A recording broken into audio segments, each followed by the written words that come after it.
ఈ వీడియో రైతులకి చాలా అంటే చాలా ఉపయోగపడుతుంది. అంటే ప్రతి సంవత్సరం ఇటువంటి ప్రాబ్లమ్స్ రైతులు 100% ఫేస్ చేస్తున్నారు.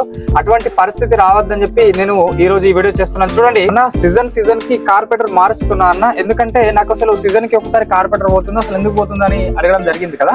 అయితే ఇప్పుడు మనం స్ప్రేయింగ్ చేసిన తర్వాత ఈ పంపును ఏం చేస్తామంటే ఇలానే మనము ఇంట్లో పెట్టేస్తాం. ఎందుకంటే ఇందులో ఆయిల్ కలిపిన పెట్రోల్ అనేది ఇలానే ఉంటుంది.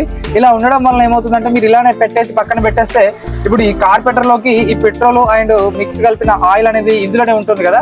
దాని వల్ల డయాఫ్రామ్ అనేది ఫెయిల్ అయిపోయి మన కార్పెంటర్ అనేది పనిచేయకుండా ఇలా మీకు స్టార్టింగ్ ట్రబుల్ వచ్చి మళ్ళీ కార్పెంటర్ అనేది మారుస్తూ ఉంటుంది. మీకు అలా కాకూడదు అంటే మీరు ఏం చేయాలంటే ఇప్పుడు మనకు లాస్ట్ స్ప్రేయింగ్ అయిపోయిన తర్వాత ఇందులో ఉన్న పెట్రోల్ అంతా తీసేసి మనం పంపును స్టార్ట్ చేసి ఆటోమేటిక్ ఆఫ్ అయిపోవాలి. అంటే ఎయిర్ లాక్ అయిపోయే వరకు మనకు స్టార్టింగ్ లోనే ఉంచాలి. ఎయిర్ లాక్ అయిపోయిన తర్వాత వెంటనే ఈ పంపును తీసుకెళ్లి పక్కన పెట్టేసుకొని మళ్ళీ మనకైతే ఎప్పుడైతే అవసరం పడుద్దో అప్పుడు మనము ఇందులో ఆ పెట్రోల్ అనేది ఫిల్అప్ చేసుకొని మనం స్టార్ట్ చేస్తే 100% స్టార్ట్ అవుద్ది. మీకు కార్పెంటర్ ఇష్యూ అనేది రాకుండా ఉంటుంది. ఈ వీడియో మీకు నచ్చినట్టయితే లైక్, షేర్, కామెంట్ చేయండి. 100% రైతులకి ఇది ఉపయోగపడుతుంది. మీకు ఎవరైనా తెలిసిన రైతులకు ఉంటే వాళ్ళకు పంపించే ప్రయత్నం చేయండి. Thank you.